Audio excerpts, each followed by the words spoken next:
मुझे जो टॉपिक मिला है वाई सेफ साहब, हम लोगों को मुझे सेफ साहब क्यों करना है, तो उसके बारे में हम आप सभी से बातचीत कर रहे थे।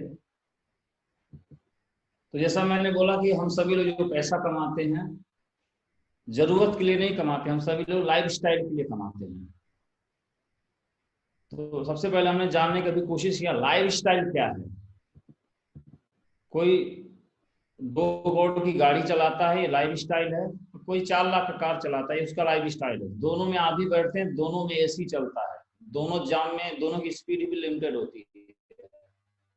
बहुत ज्यादा वैसा नहीं 2 करोड़ वाली भीड़ में बहुत तेज से चलाएगा, लेकिन बस लाइफ स्टाइल की बात है। कोई स्प्लेंडर चलता है, कोई हार्ले से चलता है, कोई रोलेक्स पहनता है, कोई सामान घड़ी, कोई 5 रुपए के पेन, कोई 5 लाख का पेन, तो कोई सामान फोन चलाता है, कोई आईफोन चलाता है। ये सब लाइफ स्टाइल का पार्ट है। तो हमने देखा था six type of life style, 6 तरह का हमने लाइफ स्टाइल के बारे में बातचीत मैंने किया था। तो सबसे ऊपर जो लाइफ स्टाइल है दुनिया में, लग्जरी लाइफ स्टाइल, राजभोग सुखभोग बोलते हैं। जो सबसे ज्यादा अमीर हैं, पुश्तों तक पैसे कमाने की जरूरत नहीं है। जैसा आप सभी ने देखा भारत में रतन टाटा ने 1500 करोड़ तो डोनेट किया है। किसी कंपनी का 1500 करोड़ टर्नओवर नहीं होता है, किसी की पुश्तें नहीं कमा पाती, वो ऐसे मामूली तुरंत ही 1500 करोड़ उन्होंने डोनेट कर दिया है। इतने इनके पास पैसे हैं, तो लग्जरी लाइफ स्टाइल है, इनके पास पुश्तों तक पैसे कमाने की जरूरत नहीं है। इससे थोड़ा सा नीचे आते लाइफ स्टाइल ऑफ कंफर्ट। जो टॉप सेलिब्रिटीज हैं या ये सांकेतिक चित्र है, इसी संबंधित और भी सेक्टर में बहुत ऊंचाइयों पर हैं, तो उनको भी हम ले सकते हैं। विराट कोहली वगैरह भी हैं, वो भी लाइफ कंफर्ट में आते हैं। तो इनके पास भी बहुत सारा मान सम्मान पद प्रतिष्ठा पैसा है, और ये उनसे एक रैंक नीचे में आते हैं। इनके पास भी बहुत पैसा है, इनको पुश्तों तक नहीं लेकिन पीढ़ियों तक पैसे की कोई कमी नहीं होती है। पहले में पुश्तों तक, दूसरों में पीढ़ियों तक। और तीसरा है लाइफ स्टाइल ऑफ नेसेसिटी। इनके पास भी गाड़ी घोड़ा बंगला सब जलवा रहता है, लेकिन नेसेसिटी इनका होना जरूरी है। इनके जाने के बाद या ऊपर से हटने के बाद सब समाप्त हो जाता है। Lifestyle of where existence, जो हाईली एजुकेटेड माना जाता है इंडिया में, दुनिया में हर जगह ये अपर मिडिल क्लास है, तो इनके पास भी मान सम्मान जलवा सब कुछ है। और ये भी जब तक अस्तित्व में है तब तक इनके पास है, और अपर मिडिल क्लास में लोग आते हैं। इससे नीचे है लाइफ स्टाइल ऑफ पॉवर्टी या मिडिल क्लास, दोनों हमने लिखा है, तो दोनों लोग आते हैं इसमें। इसकी संख्या भारत में मैंने बताया बहुत भारी तादाद में है। आज के डेट में भारत में सबसे ज्यादा कोई परेशान है, लॉकडाउन में तो ये परेशान है, इनका रोजी रोटी सब छीनने वाला है, बैठ के नहीं खा सकते। तो इनकी तादाद भारत में बहुत ज्यादा है, करोड़ों में होलसेल में पाए जाते हैं। और मैं भी इसी का हिस्सा था, मैंने आप सभी को बताया। और इससे भी एक नीचे लाइफ स्टाइल है, जो लाइफ स्टाइल ऑफ चैरिटी, जो दान या भिक्षा जीते हैं या कोई कुछ है नहीं। तो ये हमने 6 तरह का लाइफ स्टाइल देखा। इसमें हम अपने आप को कहाँ पाते हैं, हम देख सकते हैं। तो मैंने अपने आप को देखा, ईश्वर को धन्यवाद दे कि मैं लाइफ स्टाइल ऑफ चैरिटी से एक रैंक ऊपर था, उससे ऊपर तो कोई सवाल ही नहीं था। तो ये हमारा पोजिशनिंग है, हमारी लाइफ स्टाइल जीवन शैली है हमारा, पहले और आज भी देख सकते हैं। अब देखते हैं ऐसा क्यों है, इतनी असमानता क्यों है। तो इकोनॉमिक्स और फाइनेंस की मैंने बात किया था कि हम सभी लोग अखबार पढ़ते हैं, और अखबार कितने प्रकार का होता है, बहुत सारे अखबार हैं। पॉलिटिकल टाइम नाम का कोई, पॉलिटिक्स बहुत मायने रखता है दुनिया में, लेकिन उसके नाम से कोई अखबार नहीं आता कि सिर्फ पॉलिटिक्स हो उसमें। अखबार में पॉलिटिक्स होता है, स्पोर्ट भी बहुत मायने रखता है दुनिया में, लेकिन इसके नाम से कोई अलग अखबार नहीं आता। लेकिन इकोनॉमिक्स इतना मायने रखता है कि इसके नाम से इकोनॉमिक्स टाइम बहुत सारे अखबार आते हैं। इकोनॉमिक्स हमारे लिए, देश के लिए, दुनिया के लिए बहुत मायने रखता है। किसी देश की चर्चा होती है तो इकोनॉमिक्स पे ही चर्चा होती है। हम जापान की बात करते हैं, जापान कल्चर की बात नहीं करते, हम इकोनॉमिक्स की बात करते हैं। लोग भारत में अगर देखते हैं दूर से, तो भारत को क्या देखते हैं, कितना विकास किया, कहां तक पहुंचा, जीडीपी ग्रोथ क्या है। जैसा आज के डेट में भारत का अर्थव्यवस्था क्या है, जीडीपी 2% पे आ गई है। तो इकोनॉमिक्स देखा जाता है। अमेरिका का भी इकोनॉमिक्स बहुत डाउन है, 7 साल में इतने लोगों उन्होंने रोजगार दिया, अगले 1 हफ्ते में उन लोगों का रोजगार छिन गया है। तो इकोनॉमिक्स बहुत मायने रखता है देश विदेश दुनिया के लिए। आप जानते हैं कि सभी बड़ी कंपनी या देश भी आर्थिक सलाहकार रखते हैं, और बड़ी बड़ी कंपनियां भी पैसे को मैनेज करने के लिए बड़े बड़े एक्सपर्ट आर्थिक सलाहकार रखते हैं। हमारा आर्थिक सलाहकार है, क्योंकि देश के लिए पैसा जरूरी है, कंपनी के लिए भी बहुत मायने रखता है, लेकिन हमारे यानी हमारे लिए भी इकोनॉमी बहुत मायने रखता है। तो हमारा इकोनॉमी मायने रखता है, तो आखिर हमारा इकोनॉमिक आर्थिक सलाहकार कौन है, फाइनेंशियल एडवाइजर कौन है? सामान्यतः तो हमारे फाइनेंशियल एडवाइजर या तो माँ होती है या तो बाप होती है, बाप होते हैं, पत्नी होते हैं, दोस्त होते हैं, या कोई इंश्योरेंस एजेंट आ जाता है, बोलता मैं फाइनेंशियल एडवाइजर हूँ, तो आपको एडवाइस करने आते हैं। जैसे मेरे पास कई बार फोन करते हैं, सर मैं आपको फाइनेंशियल एडवाइजर हूँ, मैं आपको बताना चाहता हूँ, भाई आपकी सैलरी कितनी है? बोलता 30,000। हम कहें जब तुम 1.5 करोड़ कमाना साल का, तब तुम उसे फाइनेंशियल एडवाइजर करने मेरे पास आना। अभी तुम 30,000 पाते हो, मैं मुझे तुम क्या कैसे बताओगे? तुम इतना पैसे का मैनेजमेंट करते, जब तुम खुद ही बहुत बड़ा बैंकर ना होते, बैंक हो जाते। इसलिए हमारी आर्थिक हालात ठीक नहीं है कि हमारा आर्थिक सलाहकार कोई ढंग का नहीं है, और ये जो असमानता दुनिया में बनी रहेगी, क्योंकि ऐसे वर्ग को कोई भी सलाह देने वाला नहीं है। लेकिन अब थोड़ा सा मामला बदला है कुछ सालों से। आपको ये शायद हम आपको भी और हमें भी कुछ लोग मिले हमें, जिन्होंने बताया, श्रीमान जैसे आज हमारा उठक बैठक जो होता है, आदरणीय श्रीमान रजत सर, श्रीमान जैन सर, श्रीमान ग्रिवाल सर, श्रीमान माधव सर, तो आज ये हमें जब से हमें फाइनेंशियल एडवाइजर क्या करना है, पैसे के लिए कैसे करना, क्या कर, जब से इन लोगों ने सलाह देना शुरू किया, तब से मैंने देखा जीवन में बड़ी उन्नति होना शुरू हो गई। आज भी मेरे बाबा बोलते हैं तुम बहुत पैसा कमाते हो, तो इतना पैसा 2-3 बस ले लो, बस चलवाओ। मैंने कहा आप मेरे बाबा हैं, इमोशन अलग चीज है, रिश्ता अलग चीज है, बाबा होना अलग चीज है, लेकिन पैसे के बारे में एक्सपर्ट होना ये अलग चीज है। तो मैं ये बात नहीं मान सकता उनकी। तो हमारे लिए अर्थव्यवस्था मायने रखती है। ये कारण है कि वो जो कैटेगरी लाइफ स्टाइल, ये भी एक कारण है हमारा पीछे होने का। अब हम आगे और देखते हैं कुछ। हम सभी अगर मान लीजिए जो पैसा अगर इकोनॉमिक कंडीशन अच्छा भी करना चाहें, तो हमारे पास मात्र 2 ऑप्शन है। ऑप्शन बहुत हैं, लेकिन हम प्रैक्टिकल बात करेंगे। एक तो हम सबसे ज्यादा कोशिश करते हैं नौकरी के लिए, सरकारी या प्राइवेट, सरकारी की ज्यादा, फिर उसके बाद प्राइवेट की, उसके बाद भी छोटा बिजनेस। हम बड़ा बिजनेस कर नहीं पाते, तो हम थोड़ा सा इसके बारे में जानेंगे। अगर हम जॉब करते हैं तो क्या हो सकता है? आप सभी को पता है जॉब का फॉर्मूला है qualification QT equal to I, qualification multiply by time equal to income. हमारी जो आमदनी है वो हमारी क्वालिफिकेशन को टाइम में देने के हिसाब से होती है, यानी क्वालिफिकेशन जितना टाइम हम देंगे उस हिसाब से हमारी मनी होती है।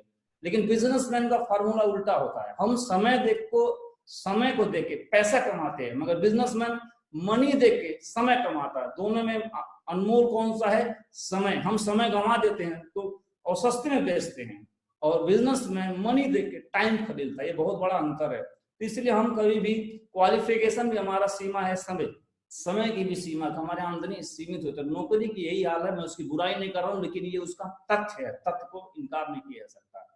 उसके बाद फिर हम करेंगे बिजनेस। तो बिजनेस कौन सा हम लोग करेंगे?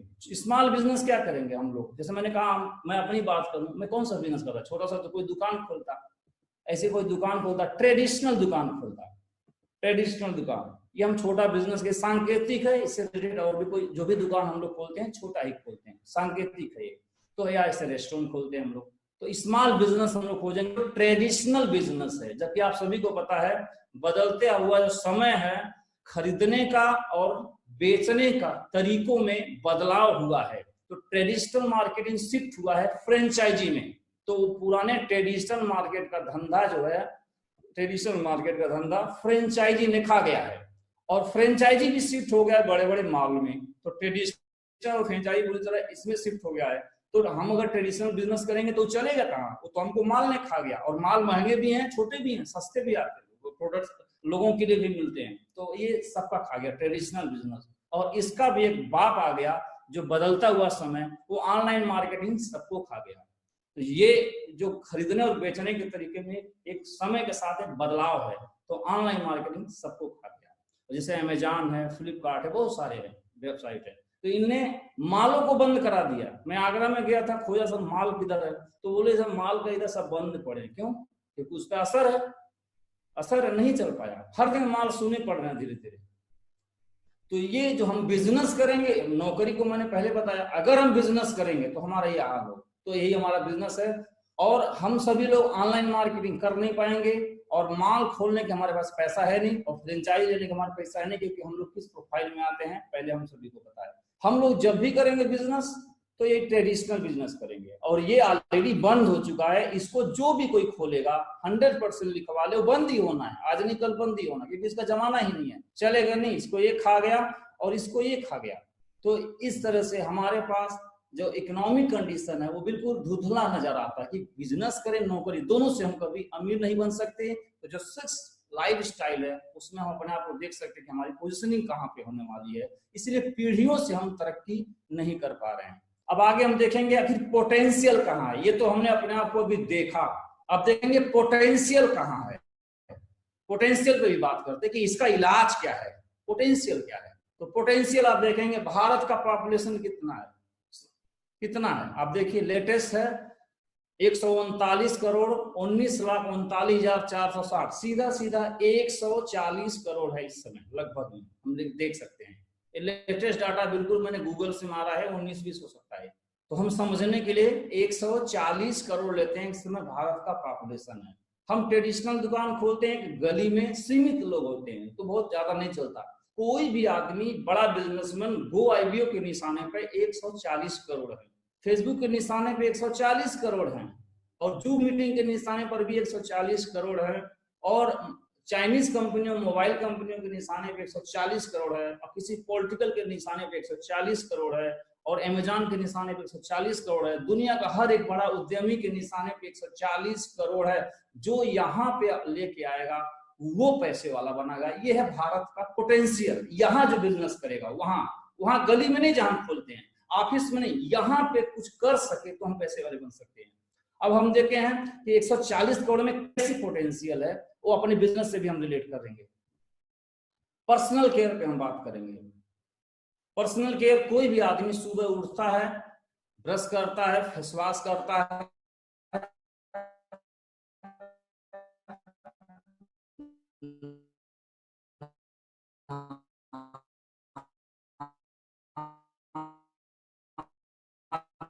ये तो आवाज आ रही है? जी जी जी। तो पर्सनल केयर, तो हर आदमी जो है इन प्रोडक्ट को इस्तेमाल करता है। तो प्रति व्यक्ति का जो खर्चा है एवरेज 1,000 रुपया है। तो देखते पोटेंशियल कितना है। तो भारत में 140 करोड़ है और एक घर का खर्चा 1,000 रुपया है। और 1,000 किस बात का खर्चा है? नहाने धोने में, और इसी में हम जोड़ लेते हैं होम केयर भी, तो दोनों मिला के 2,000 हो जाता है। 2,000 महीने खर्चा, पूरा डिटर्जेंट लेके, पूरा पर्सनल केयर, होम केयर लेके।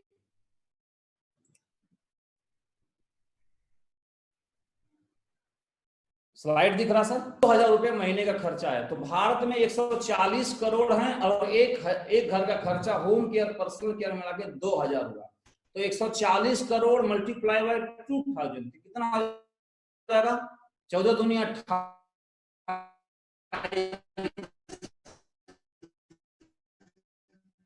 अगर 1,40,000 सिर्फ हम नहाने धोने में भारतीय निकाल देते हैं, ये पोटेंशियल है।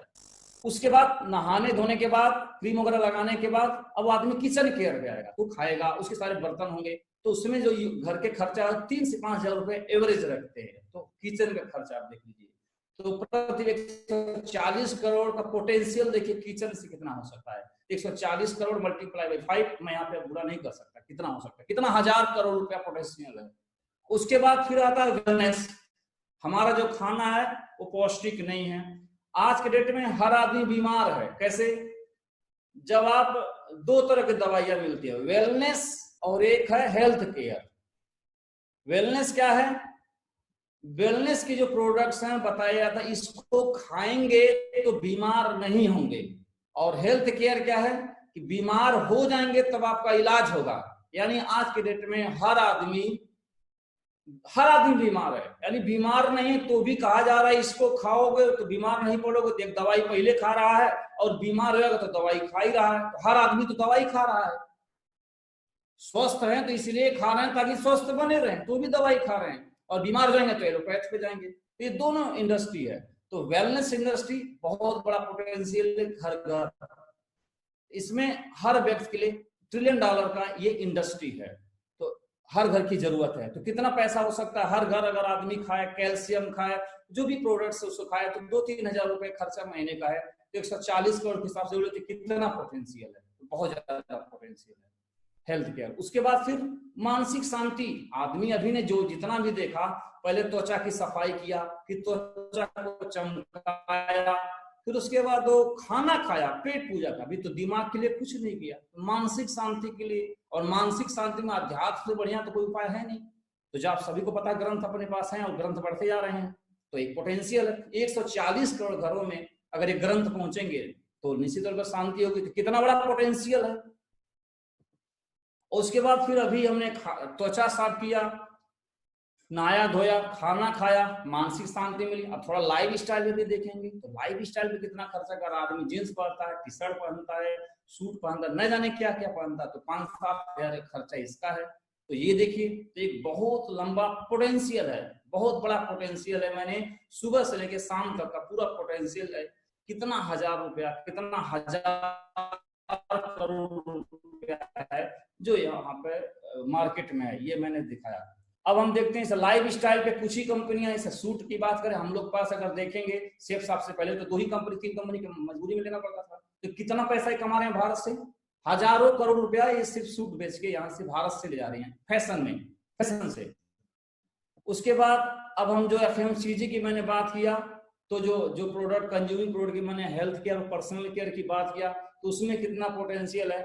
कुछ कंपनियां ऐसे PG है, हिंदुस्तान यूनिलीवर है, हजारों करोड़ रुपया इस देश से उठा के इन लोग ले गई, हजारों करोड़ रुपया।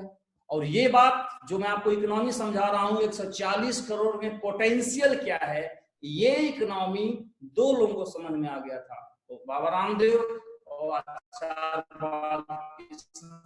इनको समझ में आ गया। एकेडमिक एजुकेशन ज्यादा है नहीं इनके पास, आपको समझ में आया तो अच्छी बात है, आना ही चाहिए। 140 करोड़ पोटेंशियल का है, इन्होंने FMCG प्रोडक्ट का निर्माण कर दिया और इन लोगों ने लोगों को बताना शुरू किया। तो जैसा आप सभी को पता है, इन कंपनियों ने ब्रांड के नाम पे, ब्रांडेड लोगों से ब्रांड के नाम पे लोगों को कस्टमर बनाया, और बाबा रामदेव ने देशभक्ति के नाम पे लोगों को कस्टमर बनाया।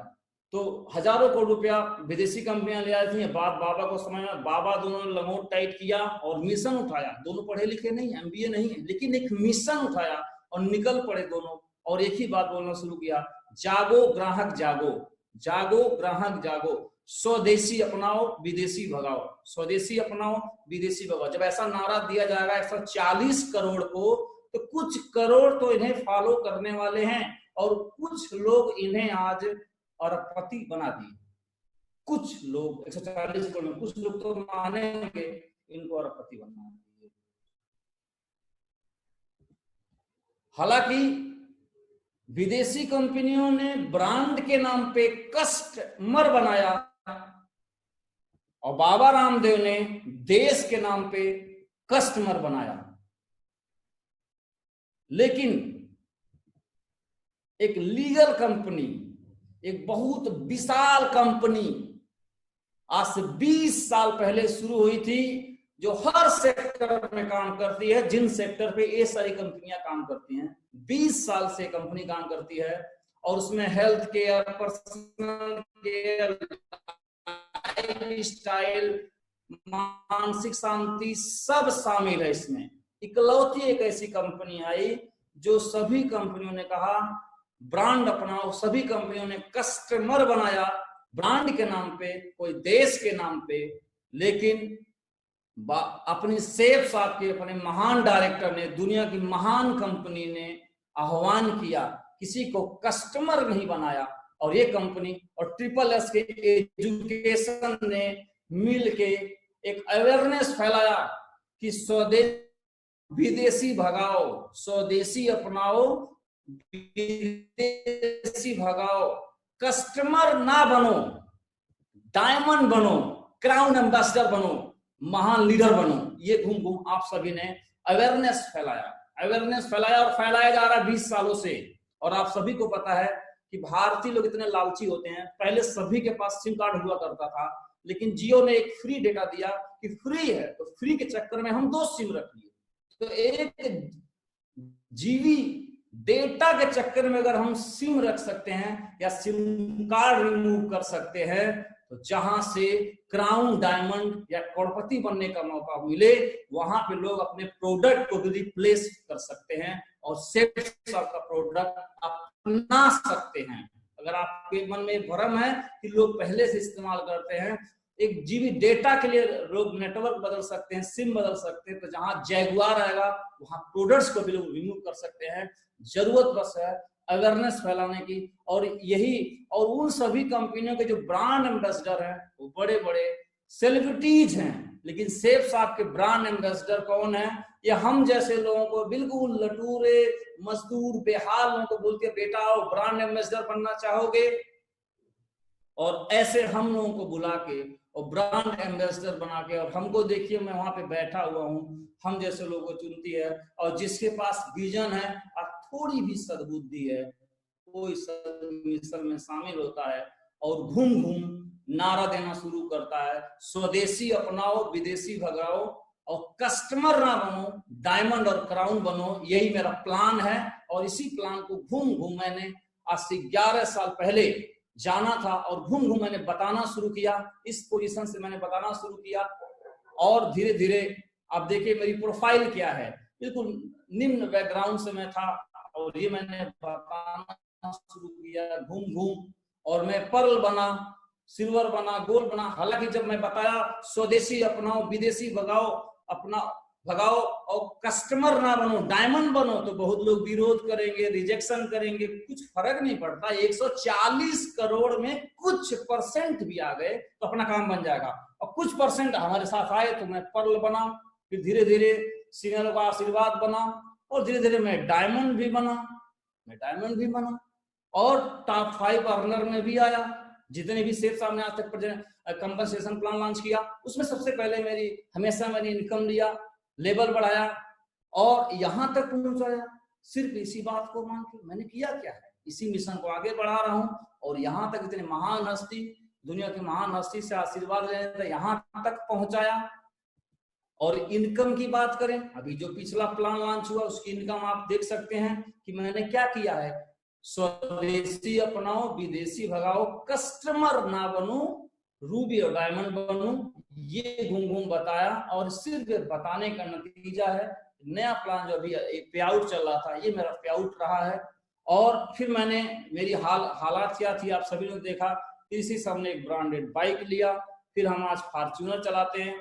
और आप सभी कुछ लोगों को पता भी होगा कि अगर लॉकडाउन नहीं आया होता तो ये गाड़ी अब तक रॉयल डीमर्स टीम में आ गई होती है, और ये सेफ साहब की सबसे महंगी गाड़ी है रेंज रोवर, जो अभी तक किसी पास नहीं है।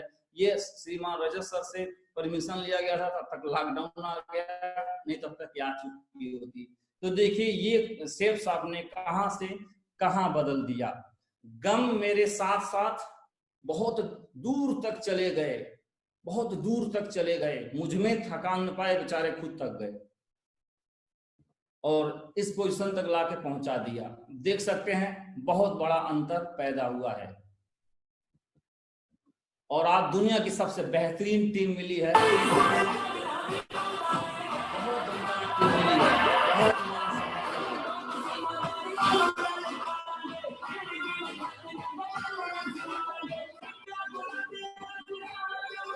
तो दोस्तों कस्टमर बनाने वालों को सम्मान कभी नहीं मिल सकता, लेकिन आप अगर लोगों को रूबी बनाएंगे, डायमंड बनाएंगे, उनके ड्रीम पूरा करेंगे, ये रास्ता बहुत नेक है, बहुत सच्चा है, बहुत महान है। और थोड़ी सी अड़चने आ सकती हैं, रिजेक्शन होगा, उसकी परवाह ना करें, आप बिल्कुल डट जाएं और लोगों को बताएं। और ग्रेट लीडर हमको मिले, बहुत सारे डायमंड मिले, दो हमारे ग्रेट लीडर मिले, श्री दीपक कुमार शर्मा जी, श्री बलवंत सर, और हमारे महान पथ प्रदर्शक और आर्थिक सलाहकार या जीवन के सलाहकार, सब कुछ है। बहुत दमदार टीम और अपलाइन मिली, पूरा तरह जीवन बदल गया। और इस बिजनेस में जब मैं ज्वाइन किया था उससे कुछ दिन पहले ही जब मैं भर्ती हुआ था, मेरे पिताजी एक्सपायर हो गए थे, तो मेरे पास कोई गार्जियन नहीं था, और तो मैं एक गार्जियन नहीं, आप कल हालांकि इसके ऊपर ट्रेनिंग हुई है, मेंटरशिप के ऊपर ट्रेनिंग हुई है, तो मेरे मेंटर्स बैठे हुए हैं, उनके बगल में मुझे बैठने का सौभाग्य प्राप्त हुआ, और गार्जियन का उन्होंने मेरे जीवन में रोल अदा किया, मेरे आर्थिक सलाह बने, जीवन के सलाहकार बने, और शेख साहब और आपके बदौलत मेरा जीवन पूर्णतः बदल रहा है। और दोस्तों, सफलता कोई मंजिल नहीं है, यह एक यात्रा है। और इसको अगर सेंटेंस बदल दें तो ऐसे कह सकते हैं कि यात्रा ही मंजिल है। मंजिल माने कोई अंतिम बिंदु नहीं, अंतिम बिंदु क्या है? यात्रा ही मंजिल है। तो कोई 11 साल से चल रहा है, कोई 14 साल से चल रहा है, कोई, जो सभी लोग चल ही रहे हैं और सभी लोग कहीं पहुंच रहे हैं। कोई सिल्वर बना है, कोई गोल्ड बना है। सफल कौन है? कोई नहीं, सब चल रहे हैं। जो पहले चला है थोड़ा आगे चल रहा है, जो बाद में चला थोड़ा पीछे चल रहा है। किसी की स्पीड ज्यादा, किसी की स्पीड कम, कोई मंजिल तो है नहीं, यात्रा है, चला जा रहा है। कहाँ जाना है पता नहीं, पता होता सब, अगर मंजिल का पता होता तो रुक जाते। क्योंकि मैं बिजनेस से पहले आया था कि मैं गरीब हूं, अमीर बन जाऊंगा, और अमीर का मतलब गरीबी की तुलना में थोड़ा खाने पीने की व्यवस्था हो जाए, तो वो तो हो गई। अगर सच में उसी लिए मैं आया होता तो वह तो मिल गया, तो मैं अब क्यों काम कर रहा हूं? सच्चाई वो नहीं थी, क्योंकि अभी कुछ नहीं मिला, अभी मैं कहीं नहीं पहुंचा, अभी तो मैं चल ही रहा हूं। कहां तक जाऊंगा? जब तक जिंदा चलता रहूंगा। कहां पहुंचूंगा ये मुझे पता नहीं, लेकिन चल रहा हूं, कहीं तो पहुंचूंगा। और ये चलने के चक्कर में ग्राउंड तक आ गया हूं, और आगे देखता हूं क्या होगा। उस सब अपने आप रास्ते में, रास्ता ही, पथ ही मंजिल है, कोई अंतिम डेस्टिनेशन कुछ नहीं है। चलते रहिए। और मैं सभी अपलाइनों को देखता हूं, इतने बड़े मुकाम के होने के बाद चल ही रहे हैं। अगर शायद उन्हें मुकाम मिल गया होता तो रुक जाते। किसको मिला यहाँ पे मुकाम? कहीं मुकाम नहीं मिला। मुकाम क्या है? रास्ता ही मंजिल है, यात्रा ही मंजिल है, और कोई मंजिल नहीं होता। इस भ्रम में मत रहिए। कई लोग बोलते मैं सफल हो गया, कहाँ सफल हो गया? यात्रा ही सफलता, यात्रा ही मंजिल है। अब फिर कई लोग इसमें बोलते हैं सर कुछ समझ में नहीं आ रहा, मैं क्या करूं? इसका किसी काम थोड़ा कम चलता है, किसी काम थोड़ा ज्यादा चलता है, थोड़ा निगेटिविटी आती है, तो कहते हैं सर कुछ समझ में नहीं आ रहा है, क्या करूं? अरे क्या करेंगे आप? ये तो आप ऐसी बात करेंगे जैसे कोई आदमी ऐसे जगह पे भूल गया हो जहां पे न जीपीएस काम कर रहा है, अन्य कोई पता बताने वाला है, और आप वहां पे खड़े होकर चुपचाप विदान में कह रहे हैं क्या करूं, समझ में नहीं आ रहा है। वहां क्या करेंगे आप? न कोई जीपीएस बताने है, न कोई पता बताने वाला है, ऐसे जगह खड़े हैं, क्या करूं समझ में नहीं आ रहा है। भाई समझ में नहीं आ रहा तो खड़े होकर समझ में आएगा। चलो तो, घर से उठो तो, फोल्डर तो उठाओ, मीटिंग तो शुरू करो, शुरू तो कर, अपना काम तो कर, चलना शुरू कर। किधर? ये तो नहीं किधर नहीं, चल किधर भी चल भाई। चलोगे, कुछ करोगे तो कुछ तो निकलेगा। मुझे पता थोड़ी था कि मैं क्राउन बनूंगा और आज जूम मीटिंग से आपको ट्रेनिंग दूंगा। किसको पता था इसमें जो मुझे सुन रहे हैं, आपको मैं सुनूंगा? किसी को कुछ नहीं पता है। पता हो जाएगा तब नहीं किया जाता है, चला जाता है तब पता हो जाता है। 2006 में मैं पुलिस में भर्ती हुआ तो फिर मैं बर्खास्त हो गया। बर्खास्त होने के बाद मैं घर नहीं बैठा, बनारस गया, प्राइवेट नौकरी किया। वहां से मैं चला गया मिर्जापुर, नौकरी किया प्राइवेट। वहां नहीं बात बनी तो मैं दिल्ली चला गया। अरे मुझे तो थोड़ी पता था। और दिल्ली नहीं काम चला तो फिर गोरखपुर आ गया, और गोरखपुर फिर नहीं हुआ तो फिर मैं आगरा चला गया, और मैं आगरा चला गया फिर शेरशाह मिल गया। अरे मुझे कहाँ पता था? मैं चल रहा था तो पता चल रहा था। चलने से पता चलता है, पता चलेगा तब नहीं चलेंगे, चलेंगे तो पता चला। और आगरा गए तो पता चला शेरशाह, तब से मैं यही कर रहा हूं। तो किसको पता है? चलो तो भाई, चलोगे तो पता चल जाएगा। धीरे धीरे एक्सपीरियंस आएंगे, अनुभव आएंगे, खट्टे मीठे आएंगे, और यही जीवन है। तो आगे बढ़ो।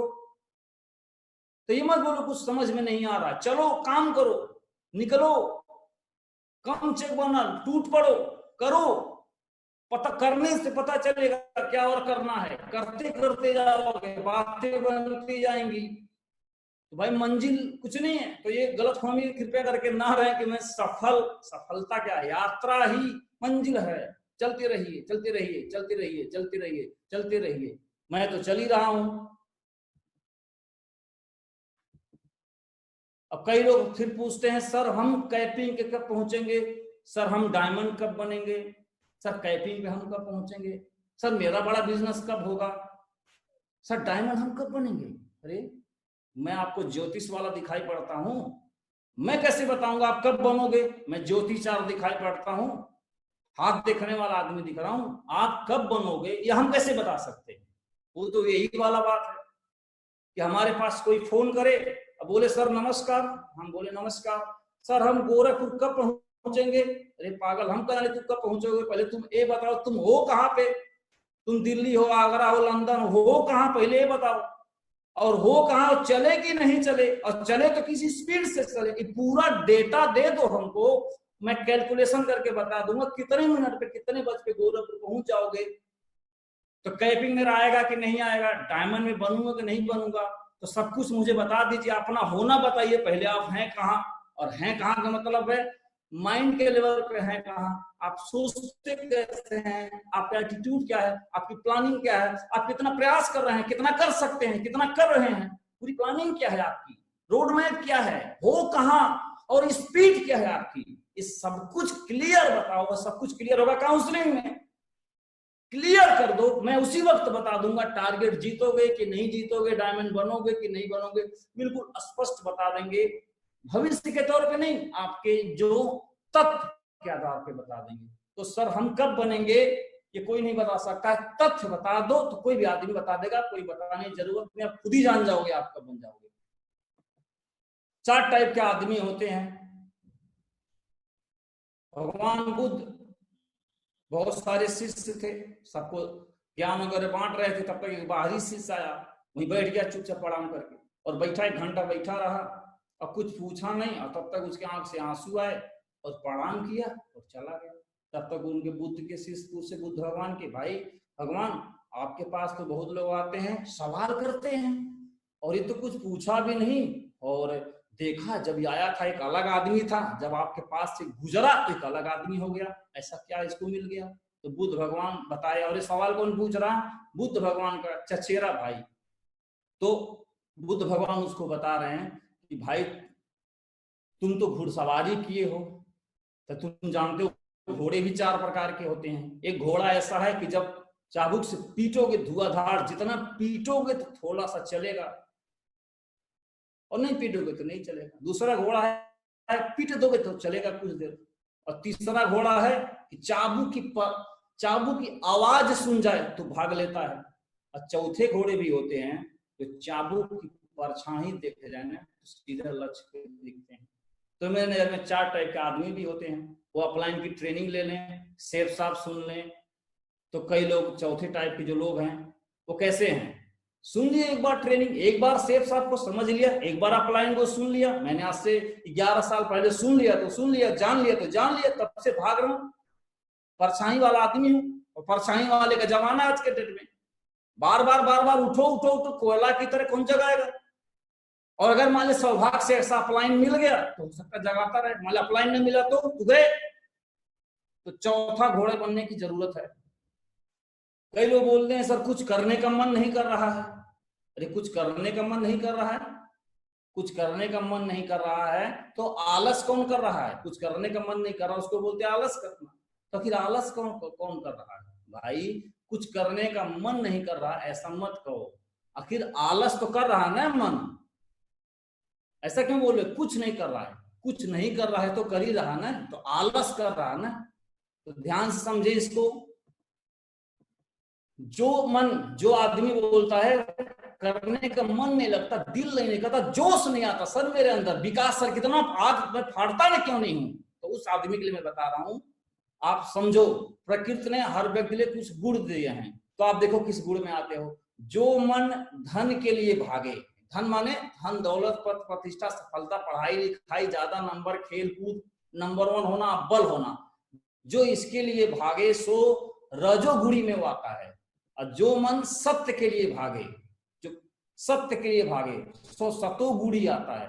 और जो मन बिस्तर तोड़े आलस तोड़े कुछ मन नहीं कर रहा कहीं जाता नहीं है वो तमोगुणी। तो आप देखो किस कैटेगरी में हो, निश्चित तौर पर रजोगुणी तो कोई नहीं होगा जिसका मन नहीं लगता, सतोगुणी तो बिल्कुल नहीं, क्योंकि बुद्ध और कबीर तो तुम हो नहीं, तो भाई तू तमोगुणी हो।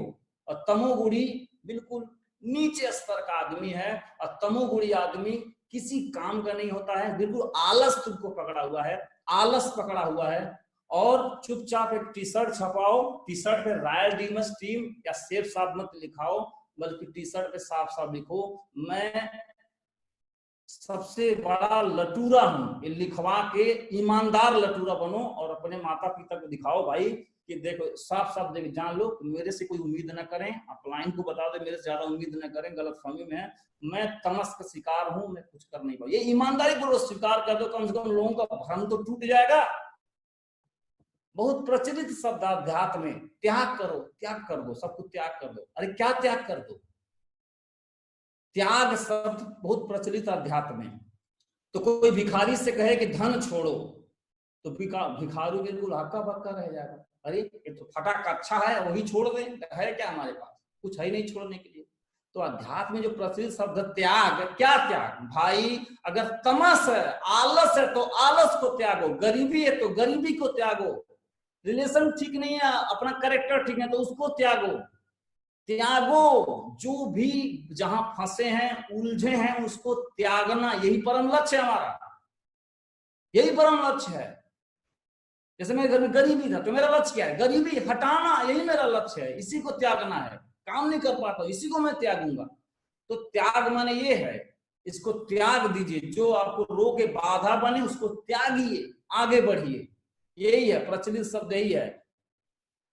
और मुझे पता है सभी के अंदर पावर है, जो आदमी जिंदगी से लड़ नहीं पाता वो भागने की शक्ति पा लेता है। कैसे भागता? भागने के लिए तो शक्ति चाहिए, इसका मतलब शक्ति तो है, तो पावर तो है। तो जितने भी लोग सुन रहे हैं या कोई भी इंसान जो समाज में घूम रहा है, सबके अंदर पावर, सबके अंदर है, लेकिन संकल्प की थोड़ी कमी रहती है। चाहे वो कैपिंग लेने की हो, चाहे टारगेट लेने की हो, चाहे मिशन बनाने की हो, चाहे डायमंड बनने की हो, चाहे इंप्रूवमेंट करने की हो, कुछ भी करने की ताकत सबके अंदर है, संकल्प की कमी होती है। और संकल्प पे ऑलरेडी एक बहुत जबरदस्त ऑडियो सर का आ चुका है, फिर से आज सुने हम। संकल्प पे जबरदस्त ऑडियो है।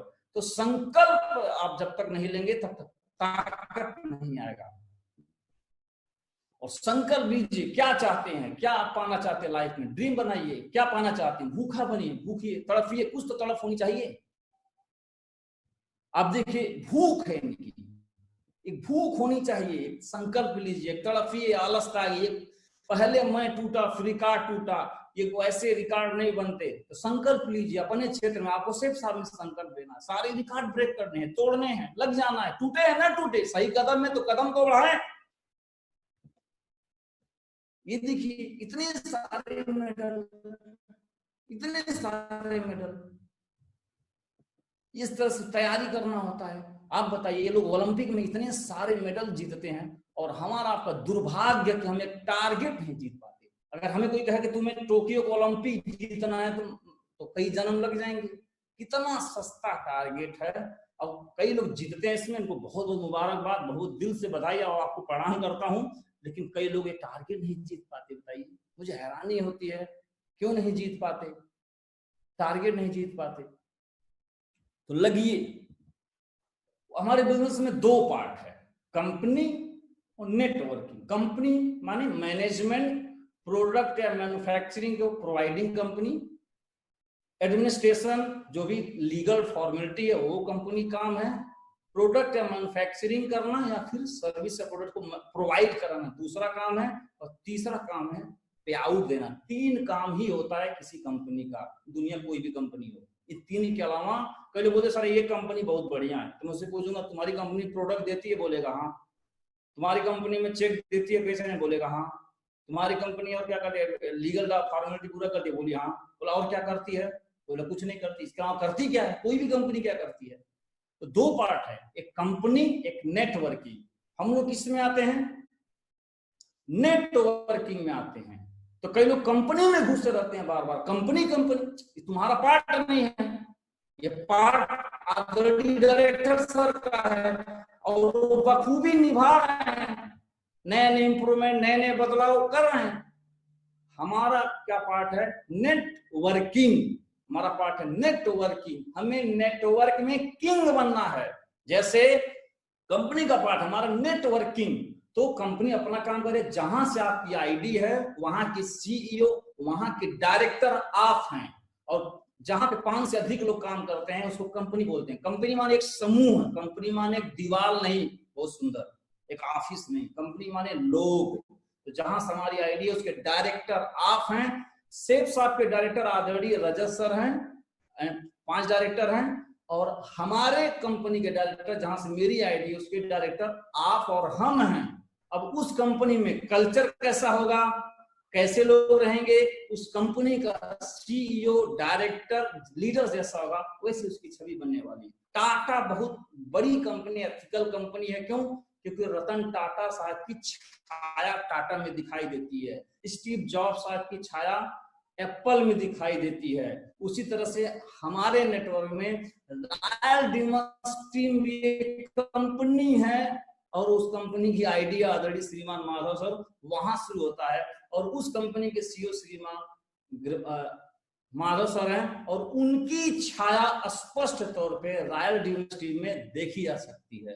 तो वैसे हमारी जहां से आइडिया वो एक कंपनी है, उसके नेटवर्किंग, उसकी किंग बनना है, अपनी टीम के प्रॉब्लम सॉल्विंग वाला लीडर बनना है। मैं प्रॉब्लम पे बात करने वाला लीडर हूँ, मैं प्रॉब्लम सॉल्विंग वाला लीडर हूँ। मेरा रिलेशन कैसा है, मैं काम कैसा करता हूँ, मैं अपनी टीम को दूरदृष्टि दिखाता हूँ कि नहीं, उनको मैं एजुकेट करता हूँ कि नहीं, कैसे, क्या कल्चर, क्या माहौल, क्या वैल्यू आप देना चाहेंगे, वहां से आपकी टीम बनेगी।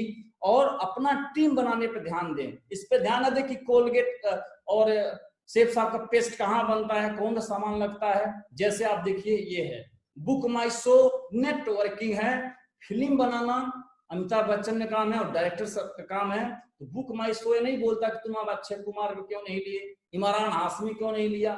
अरे उससे क्या लेना है, जो भी फिल्म आएगा, भाग मिल्खा भाग आएगा तो हम बेचेंगे, 3 इडियट्स आएगा तो हमारा काम है बेचने में, प्लेटफॉर्म है, मैं लोगों को ट्रैफिक दूंगा, मेरा काम है प्लेटफॉर्म देना। तो बुक माई शो कोई भी फिल्म लाओ बेच देता है, बिग बाजार कोई सामान डालो बेच देता है, कोई भी सामान लाओ को बेच देगा। तो हमें बनना है बिग बाजार, एक ग्रेट संगठन, बड़ा संगठन बनाना है, एक बड़ा ट्रैफिक क्रिएट करना है। सेफ साहब में कोई बदलाव आएगा, कोई प्रोडक्ट आएगा धुआंधार बिक जाएगा। आप देखिए श्रीमान नरसिंहवाल साहब इतना जबरदस्त अपना नेटवर्क बनाया है, कोई प्लान है 7 लाख वाला का तो 7 लाख लेंगे, 24 लाख वाला, जो कोई लाख वाला ले आए, कोई प्रोडक्ट लाएंगे। तो ध्यान किस पे देना है, कंपनी नहीं, अपनी आईडी, अपने नेटवर्किंग की किंग बनना है, सेलिब्रिटीज बनना है, डायरेक्टर बनना, जो सो बनना है। तो बिग बाजार का एक बहुत बड़ा अंपायर खड़ा करना है। नहीं तो कोलगेट गांव के एक छोटे से दुकान में बिकता है, अब कोलगेट बिग बाजार में बिकता है। बिग बाजार उसी कोलगेट से करोड़ों कमाता है,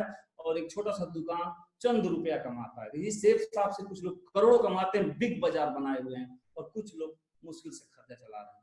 तो हमें ध्यान देना किस पे, नेटवर्किंग पे ध्यान देना है, ना कि कंपनी का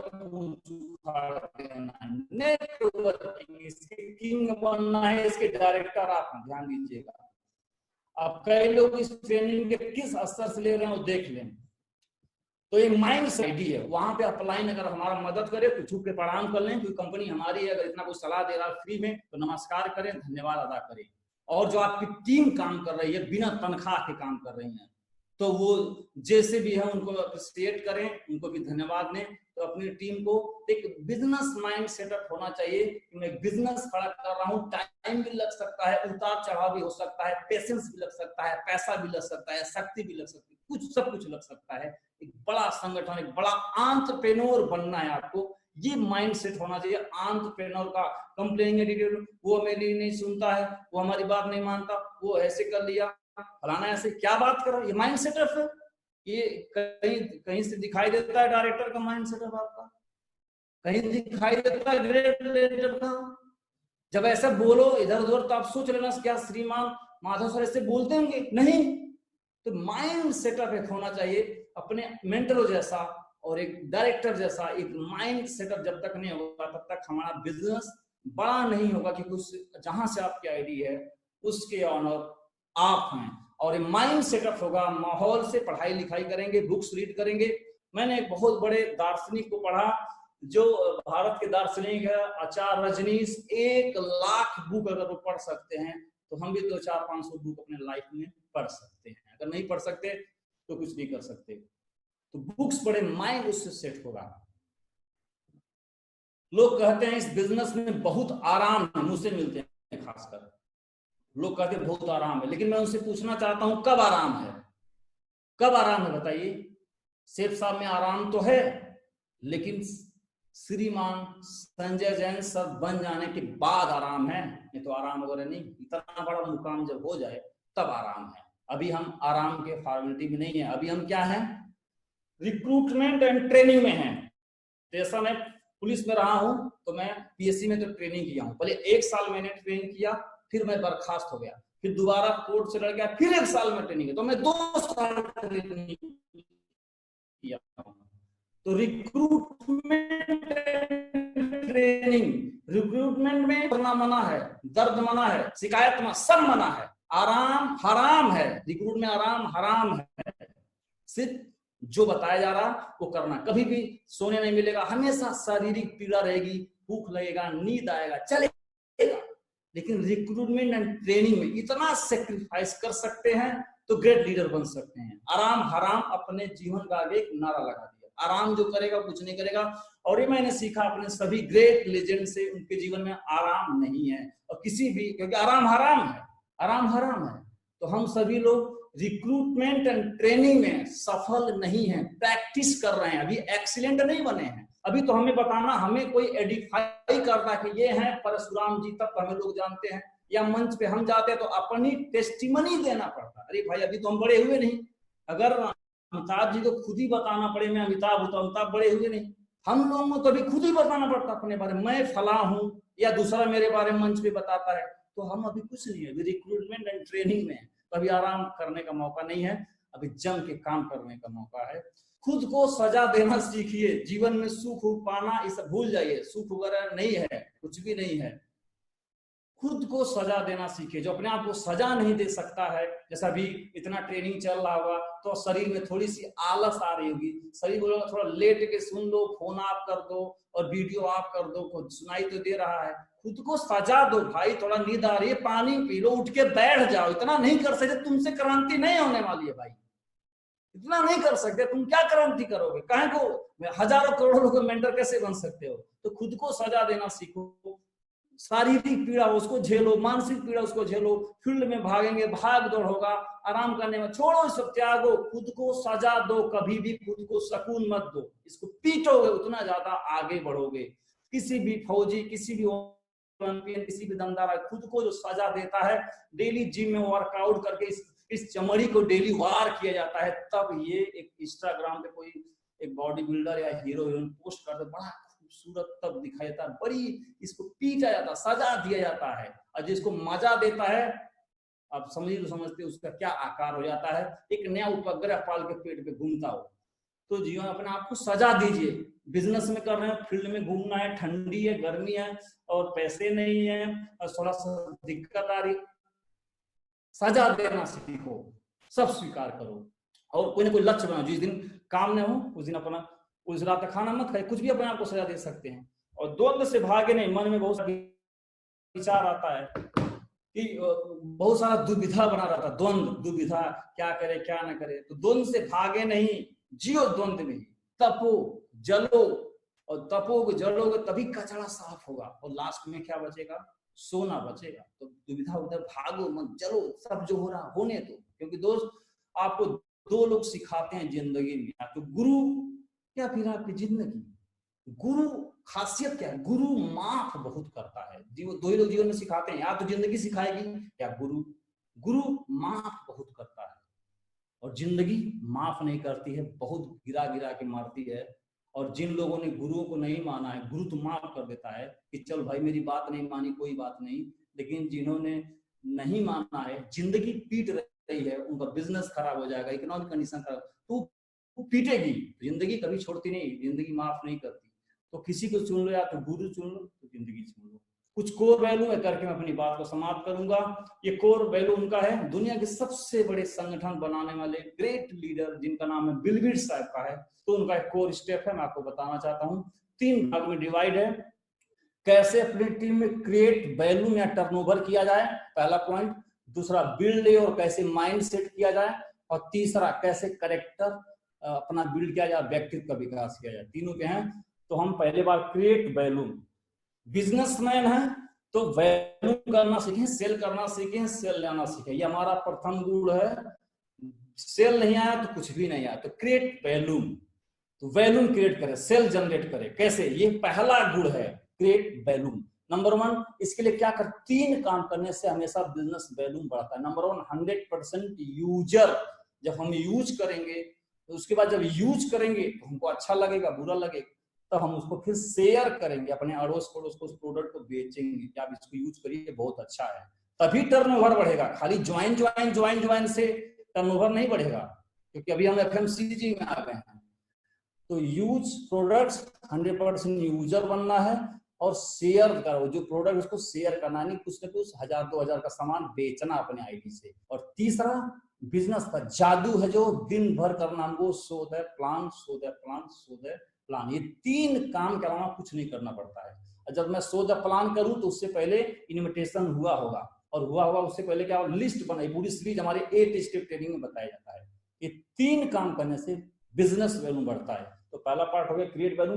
दूसरा पार्ट हम चर्चा करेंगे बिल्ड योर माइंड सेट, अपना खोपड़ी ठीक रहे, खोपड़ी में चौपड़ी न घुसे, उसके 3 काम करना है। रीड द बुक, जो मैं आपको बता चुका हूं, लिसन द डायमंड, और आज का सौभाग्य कि हर दिन एक डायमंड को सुनने का मौका मिला, और श्रीमान सर का जो है ऑडियो सुने। लिसन, जितना ज्यादा ऑडियो सुनेंगे, खोपड़ी में घुसा रहेगा, उतना ज्यादा मन ठीक रहेगा। माइंड कभी सेट नहीं होता है। माइंड माने पानी, गिलास में डालो गिलास हो जाएगा, तवे पे डालोगे तो जल जाएगा, फ्रिज में डालोगे तो बर्फ बन जाएगा, पानी पे डालोगे तो फैल जाएगा, कपड़े पे डालोगे तो फैल जाएगा। पानी माने क्या? खुद का कोई अस्तित्व, कोई औकात नहीं है उसका, जहां डालोगे उसी का रूप धारण कर लेगा। तो मन को बुक्स पढ़ोगे तो बुक्स जैसा बन जाएगा, डायमंड को सुनेंगे तो डायमंड जैसे बन जाएंगे, फंक्शन में अटेंड करेंगे तो फंक्शन जो माहौल वैसा बन जाएगा। तो मन को एक माहौल देना है अपनी टीम में, खुद को जो माहौल दे पाएगा उसका दिमाग ठीक रहेगा, और जब दिमाग ठीक रहेगा तभी तो क्रिएट वैल्यू होगा, तभी तो टारगेट जीतेंगे, तभी तो ठीक रहेंगे। तो ये build your mind set 3 point है। और अगला 3 पॉइंट करके मैं अपनी बात को खत्म करूंगा। हेल्प इन करेक्टर, जब आप करेंगे बिजनेस वैल्यू, ये 3 पॉइंट करने से बिजनेस बढ़ेगा, टीम बढ़ेगी, ग्रुप साइज बढ़ेगा, इससे आपका दिमाग बुद्धि बढ़ेगा। लेकिन टीम तो बन गई है और दिमाग बुद्धि भी आपका बढ़ गया है, लेकिन टीम रुकेगी तब जब आपके अंदर होगा अकाउंटेबिलिटी। रुकेगी आपके कैरेक्टर से, आपके व्यक्तित्व से, आपके प्रभाव से, आपके एटीट्यूड से। ये जो चीज है टीम को रोकती है। बनाना अलग है, रोकने के लिए हेल्पिंग कैरेक्टर पे काम करना होता है। अकाउंटेबिलिटी, लेन देन ठीक हो, झूठ ना बोले, ईमानदार रहें, क्योंकि ये जहां जिसके टीम में आएगा तब बन तो गई है टीम, टूट जाएगी, बन जाएंगे, घर बैठ जाएंगे, छोड़ के भाग जाएंगे। तो अकाउंटेबिलिटी पे बहुत सारा पार्ट है। पैसे का लेन देन, किसी को टाइम दिया मीटिंग में आना है तो आना है, किसी प्रकार का जो वादा किया है उसके प्रति अकाउंटेबल रहें। तो ये पार्ट हमारा कैरेक्टर बनाता है। अपनी टीम में एक अच्छी छवि, एक इन्फ्लुएंसर बनना है, एक ग्रेट प्रभाव डालना है। बहुत जैसे श्रीमान माधव सर का नाम लेते लोग कूदने लगते, क्यों? एक ग्रेट प्रभाव, क्योंकि अकाउंटेबिलिटी बहुत जबरदस्त है। टीच एबिलिटी, तो एक सीखने के भी भाव है। अगर ये सीखेंगे नहीं, गुणवत्ता नहीं लाएंगे, सीखेंगे नहीं तो आप बोल नहीं पाएंगे, तो कोई आपसे प्रभावित नहीं होगा। तो आपकी टीम तो बन गई है 10,000 की, लेकिन वो आपसे प्रभावित है क्योंकि आपको कुछ आता नहीं है। इसलिए टीच एबिलिटी, सीखने की भूख रहे, जहां मिले वहीं सीखते रहिए, सीखते रहिए, सीखते रहिए, सीखते रहिए। तो एक एबिलिटी विकसित करना है। और तीसरा कम्युनिकेशन, अपने जो नेटवर्क है या अपलाइन डाउनलाइन कम्युनिकेशन रहेगा, तो कम्युनिकेशन बना के रखना है। बातचीत करने का तौर तरीका अच्छा होना चाहिए। कई लोग उल्टा पुल्टा बोलते हैं, डांट फटकार मारते हैं, गाली, तो अच्छा होना चाहिए। आपके कम्युनिकेशन, उम्मीद होना चाहिए, जोश होना चाहिए, विजन चाहिए। और कोई भी हमारे टीम में जुड़े, कम्युनिकेशन में बातचीत होना बहुत जरूरी है। बातचीत मतलब सिर्फ फोन से नहीं, कनेक्टिविटी का मतलब कम्युनिकेशन में। ये 3 काम करने से करेक्टर बना हुआ, तो लोग आपके साथ बने रहेंगे। और ये करेंगे तो आपका माइंड सेट रहेगा, और ये करेंगे तो आपका बिजनेस बढ़ेगा। 3 काम करना है। और ये हमारा अंतिम स्लाइड है, लास्ट करके मैं विदा लेता हूँ, शायद टाइम ज्यादा मैंने ले लिया। जीवन और भविष्य के बारे में बताता हूँ। हम आप सभी का, जैसे हम जीवन कहते हैं, मैंने उसको डिवाइड किया हुआ है। हम सभी का पूरा जीवन जो है हम सभी लोग 25 साल तक सोने में हम लोग निकाल देते हैं, और 15 साल तक बचपन में हम लोग निकाल चुके हैं, और 10 साल पहले ही बुढ़ापा के निकाल कर रख दीजिए, जो बिस्तर पर लेट जाएंगे तो कुछ काम नहीं करेगा, सारा स्पेयर पार्ट फेल है।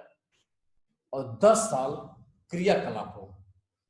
क्रियाकलाप माने आना जाना, ट्रैफिक, नहाना धोना, फालतू के काम, रात व्हाट्सएप, बहुत सारे टाइम क्रियाकलाप, फालतू काम, कोई नॉन प्रोडक्टिव टाइम, तो 10 साल इसमें निकाल दीजिए। तो टोटल आप जोड़ेंगे तो 25 साल सोने में, कोई जीवन, जब सो रहे थे कौन सा जीवन, सोने को जीवन थोड़ी कहेंगे। 15 साल बीत गया बचपना में, कोई समझ नहीं दी तो भी जीवन नहीं है। कोई बुढ़ापा में जो चारपाई पे लेटा उसको जीवन कहोगे आप? कुछ नहीं है। क्रियाकलाप, नहा रहे हैं, धो रहे हैं, गाना गा रहे हैं, घूम रहे हैं फालतू इधर, ये 10 साल ही निकाल दो, ये सब जीवन नहीं है।